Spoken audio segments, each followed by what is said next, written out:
Hi, it's Mrs. Yanarella here. And this is Mrs. Malloy. And we're here for Teacher Talk Tuesday, episode 2. Today we're going to share some literacy tips with you.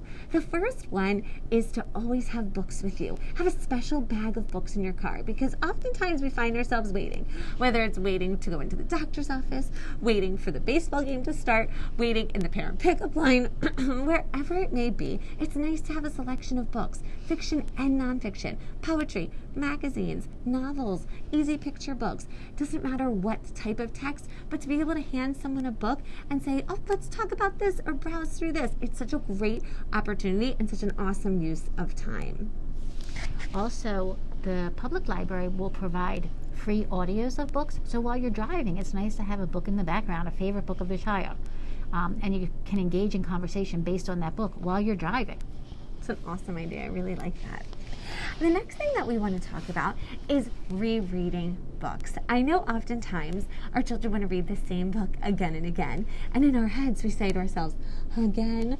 But there's so much value in doing that. So I want to just encourage you, as much as sometimes we feel like we could say those books in our sleep, that the children are getting so much out of rereading that same text. Not only is it increasing their confidence because they feel so comfortable with that story and maybe the words and the text in that story, but also it's helping increase their fluency. When I talk about fluency, I'm talking about the accuracy in which they're reading, knowing each word, talking about understanding what the story is about and really understanding the meaning of the text. It's also talking about the speed that they're reading and the pace, the natural pace that they're reading the text. So all of those things are going to increase as they practice reading the same book over and over again.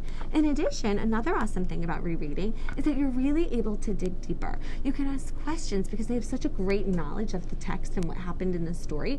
So you can ask questions such as, well, what would you do if you were the character? Or maybe, oh, what do you think would happen if? Or the big question that I know all of us teachers are asking this year is, I wonder.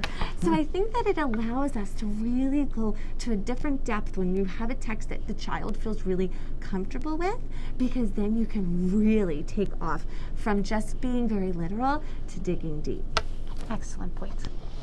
So what I wanted to do was share a few books that would work for different age levels in your household, because I know as parents you often struggle with reading to somebody who may be like 5, 6, 7 years old and compared to someone who is 9, 10, 11 years old. So these are different books. This one here is Wish Tree, and this is by Catherine Applegate. And this is the story of a town that has a tree that they have a day, I think it's May 1st, where families go and they put a wish on the tree, and hopefully the wish will come true. So for your younger children, they're thinking, well, that's really cool. What actually is happening in this story is a family has moved into the neighborhood, and the family is a different ethnicity, and they're not being accepted. So for your older children, they're going to connect with that and about how this family is treated and what those wishes are on those tree. So it's a good book for multiple age ranges, and you shouldn't expect your younger children to get the same value out of a book as your older children. This is another favorite, Cilla Lee Jenkins.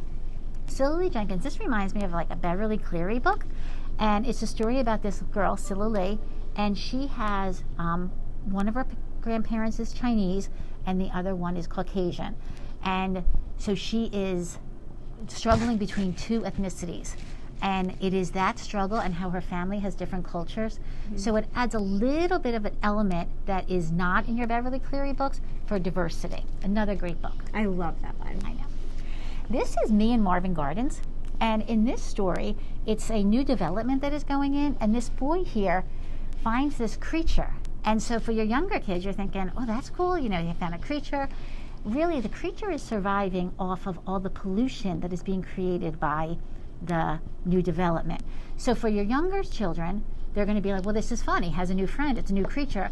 Your older children are going to realize that it is about conservation and, you know, saving the environment. This is a fabulous book. Have you read this? I haven't. This is fabulous. This is Rain, Rain, and this is by Anne Martin. This is the story of an autistic girl, and she has a dog. She loves the dog. So for your younger children, they're going to think this is a great story. It's her love for her dog and everything that goes on with her dog. Your older children are going to realize, as her being autistic, how she struggles with that and how her struggles with her father are really challenging for her and her father. So another great book. And finally, this is just one of my favorites, Firefly Hollow. In this story, this is about reaching for goals. And it's all animal-based. So your younger children are going to be like, this is great. Like they're just connecting with the animals. Your older children are going to realize that it's about reaching for your dreams, going beyond what is expected of you. I think in this one, the firefly wants to fly to the moon. So that is like reaching for goals. So there's much more to the book for your older children, but your younger children will really enjoy the book too. So these are just a couple of examples for saving time while connecting with your children. And I love that because I would imagine that then the children would talk to each other about it. Mm-hmm. So it's like your own family book club, which is just so valuable in having that conversation. And it shows that your family loves books too. I mean, seeing your parents appreciate good books, it's just contagious. Yes. Thank you so much for listening today. We hope you enjoyed your tips.